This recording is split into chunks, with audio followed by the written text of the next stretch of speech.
दुनिया की एक सबसे ऊंची मूर्ति जिसकी ऊंचाई इतनी अधिक है कि उसे 7 किलोमीटर दूर से भी देखा जा सकता है, जिसे बनाने में लगभग 3000 करोड़ रुपए से भी ज्यादा का खर्चा आ गया, जिसे बनाने का मकसद था टूरिज्म को बढ़ावा देना। लेकिन क्या वास्तव में दुनिया की सबसे ऊंची मूर्ति अपने मकसद में कामयाब हो पाई? क्या वास्तव में इस मूर्ति में इतना अधिक पैसा लगाया गया है कि उन पैसों की भरपाई कभी नहीं की जा सकती? क्या वास्तव में इस मूर्ति को बनाकर सरकार ने टैक्स के पैसों की बर्बादी की है? आज के इस वीडियो में हम आपको दुनिया की इस सबसे ऊंची मूर्ति की एक एक पहलुओं पर चर्चा करेंगे। और जिस मूर्ति को 3000 करोड़ से भी ज्यादा का खर्च करके बनाया गया, कहीं ऐसा तो नहीं वो सारा का सारा पैसा बर्बाद हो गया? और क्या उस मूर्ति में लगाया गया पैसा कभी भी वहां की टूरिज्म के जरिए कमाया जा सकता है? आज का ये वीडियो आपके लिए बहुत ही इंफॉर्मेटिव होने वाला है। वीडियो को अंत तक जरूर देखिए। दोस्तों, सबसे पहले आपको बता दें कि आज हम जिस मूर्ति के बारे में बताने जा रहे हैं, ये मूर्ति पूरी दुनिया की सबसे ऊंची मूर्ति है, जो कि हमारे भारत के गुजरात में बनी है।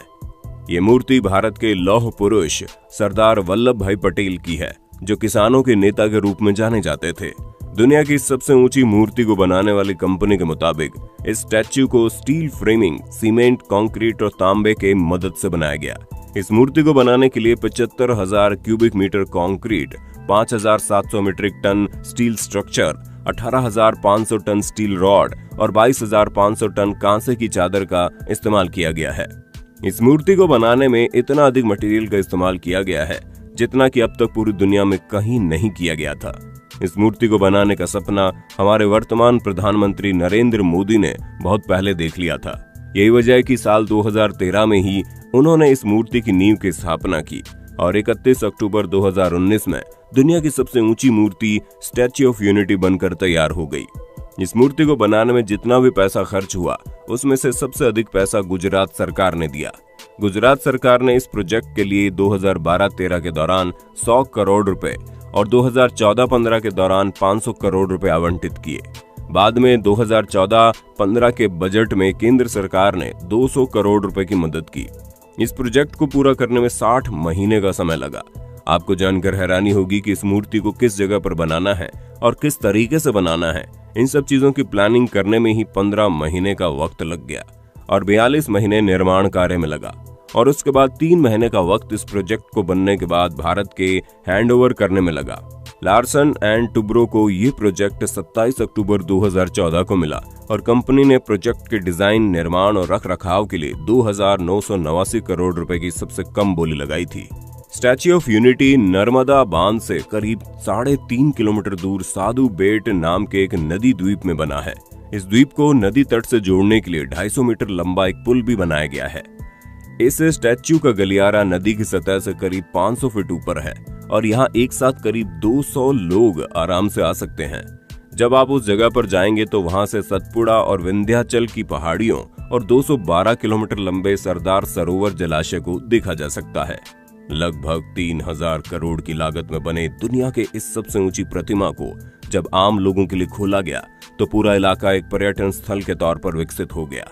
हर रोज यहाँ हजारों लोग दुनिया की इस सबसे ऊंची प्रतिमा को देखने पहुंचते हैं और इसी का नतीजा है कि महज साल भर में स्टैच्यू ऑफ यूनिटी ने कमाई के सारे रिकॉर्ड तोड़ दिए। लेकिन उसके बावजूद भी दुनिया भर में एक सवाल उठाया गया कि इस मूर्ति को बनाने में इतना अधिक पैसा लगाया गया है, क्या उन पैसों की भरपाई टूरिज्म के जरिए कभी हो सकती है? खैर, अब हम आपको जो बात बताएंगे, आप उन चीजों को ध्यान से सुनना, जिसके बाद आपको इन सारे सवालों के जवाब मिल जाएंगे। दोस्तों, आपको जानकर हैरानी होगी कि जब दुनिया की इस सबसे बड़ी मूर्ति को आम लोगों के लिए खोला गया तो महज एक सप्ताह में ही उस मूर्ति से लगभग 4 करोड़ रुपए की कमाई की गई। और उस संस्था का कहना है कि हर साल इस मूर्ति से लगभग 80 करोड़ की कमाई होती है। अब ये अनुमान लगाया जाए कि हर साल इस मूर्ति से 80 करोड़ की कमाई होती रहे तो अगले 37 सालों में उस मूर्ति में जितना भी पैसा लगाया गया है वो पैसा वापस आ जाएगा। जबकि अनुमान ये है कि आने वाले वक्त में इंडिया में टूरिज्म और बेहतरीन होगा, जिसके बाद ऐसा संभव है कि इस मूर्ति से होने वाली कमाई दुगुनी तक पहुंच जाए। स्टैच्यू ऑफ यूनिटी की ये संस्था ने यह भी बताया कि इस मूर्ति और वहां के टूरिज्म इलाके की वजह से 15,000 लोगों को सीधा रोजगार मिला है। और इस मूर्ति के बनने से सिर्फ स्टैच्यू ऑफ यूनिटी की ही कमाई नहीं होगी, बल्कि इसे देखने के लिए जो भी टूरिस्ट इंडिया आते हैं वो इस मूर्ति के अलावा भारत में मौजूद और भी इलाकों में घूमने जाते हैं।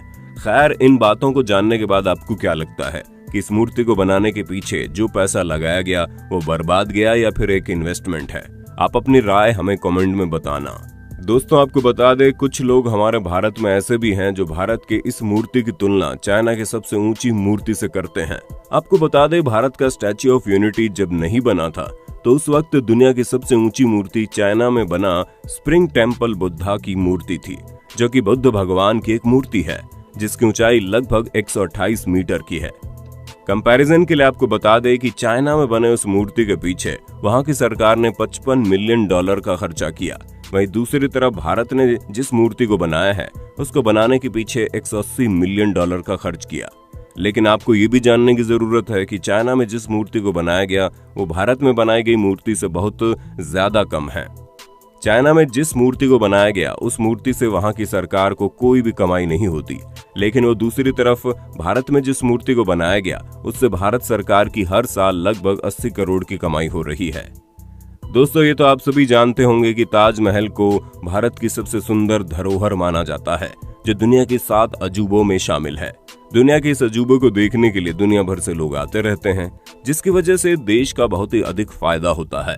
लेकिन आपको जानकर हैरानी होगी कि जब स्टैच्यू ऑफ यूनिटी को तैयार किया गया उसके बाद से भले ही कुछ लोग लगातार ये दावा कर रहे हैं कि स्टैच्यू ऑफ यूनिटी में लगाया गया पैसा बर्बाद हो गया, लेकिन उस स्टैच्यू ऑफ यूनिटी के जरिए भारत सरकार की इतनी कमाई हुई जिसे देखने के बाद उन सभी लोगों के मुंह में वहीं दही जम गया।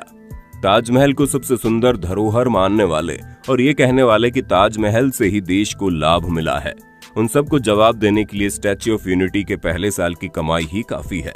आपको बता दें, इस स्टैच्यू को देखने के लिए लाखों की संख्या में लोग पहुंचते हैं और सैलानियों की बढ़ती संख्या के कारण ये स्टैच्यू गुजरात का एक मुख्य पर्यटन स्थल बन गया है। आज के वक्त में स्टैच्यू ऑफ यूनिटी को देखने के लिए हर साल लगभग 22 लाख से ज्यादा लोग आते हैं, जिससे इनकी कमाई 80 करोड़ रुपए हो जाती है। लौह पुरुष सरदार वल्लभ भाई पटेल की 162 मीटर ऊंची प्रतिमा स्टैच्यू ऑफ यूनिटी ने कमाई के मामले में ताजमहल को भी पीछे छोड़ दिया। आपको जानकर हैरानी होगी कि दुनिया के 7 अजूबों में से एक ताजमहल ने एक साल में जितना कमाई किया, स्टैच्यू ऑफ यूनिटी ने उससे 30 करोड़ ज्यादा रुपए की कमाई की। वहीं कमाई के मामले में तीसरे स्थान पर आगरा का किला और चौथे स्थान पर कुतुब मीनार रहा। दोस्तों, एक बात तो साफ है कि स्टैच्यू ऑफ यूनिटी कोई 10 या 20 साल में खत्म होने वाला नहीं है, बल्कि ये कई सालों तक या फिर कई 100 सालों तक यूं ही बरकरार रहेगा। और ऐसा भी संभव है, जिस मूर्ति से आज 80 करोड़ की कमाई हो रही है, आने वाले समय में उससे और ज्यादा कमाई होने की संभावना है। आज के वक्त से हमारा देश एक ऐसे राजनीतिक उथल पुथल से जूझ रहा है जब विपक्ष का काम सिर्फ और सिर्फ विरोध करना रह गया है, चाहे वो काम अच्छा हो या फिर ना हो। एक अच्छा विपक्ष वही है जो सरकार के बुरे कामों की आलोचना करे और अच्छे कामों में उसका साथ दे। लेकिन कहीं न कहीं भारत की वर्तमान राजनीति विपक्ष के इस काम को भूल चुका है। आज के वक्त में भारत की राजनीतिक पार्टियां स्टैच्यू ऑफ यूनिटी को ही राजनीतिक रंग देने से नहीं चूकती। यही वजह है कि एक ऐसा शख्स या फिर कहें एक ऐसा महान शख्स जिसने पूरे भारत की विरासत को एक करके अखंड भारत का निर्माण किया, उसकी मूर्ति को भी राजनीतिक नजरिए से देखा गया। सत्ताधारी लोगों ने इसके फायदे गिनाए तो विपक्ष के लोगों ने सरदार वल्लभ भाई पटेल की मूर्ति पर लगाए गए पैसे को बर्बाद घोषित कर दिया। खैर, जो भी हो, मेरा मकसद सिर्फ और सिर्फ इस मूर्ति के पहलुओं को बताना था। मेरा मकसद बिल्कुल भी राजनीति करना नहीं है। इस मूर्ति के बारे में भले ही कोई कुछ भी कहता हो, लेकिन आज ये मूर्ति हर साल लगभग 80 करोड़ की कमाई कर रहा है और 15,000 से ज्यादा लोगों को रोजगार दे रहा है और आने वाले समय में यह लगातार आंकड़ा बढ़ जाएगा। दोस्तों, ये जानकारी आपको कैसी लगी और आप सरदार वल्लभ भाई पटेल की मूर्ति स्टैच्यू ऑफ यूनिटी को किस नजरिए से देखते हैं? आप अपनी राय कमेंट में बताना। वीडियो अच्छी लगी तो लाइक कीजिए, हमारे चैनल को सब्सक्राइब करके बेल आइकन को ऑन करना बिल्कुल मत भूलना, क्योंकि the earth adventure in Hindi आपके लिए हर रोज ऐसी ही जानकारियों से भरी वीडियोस लाती रहती है।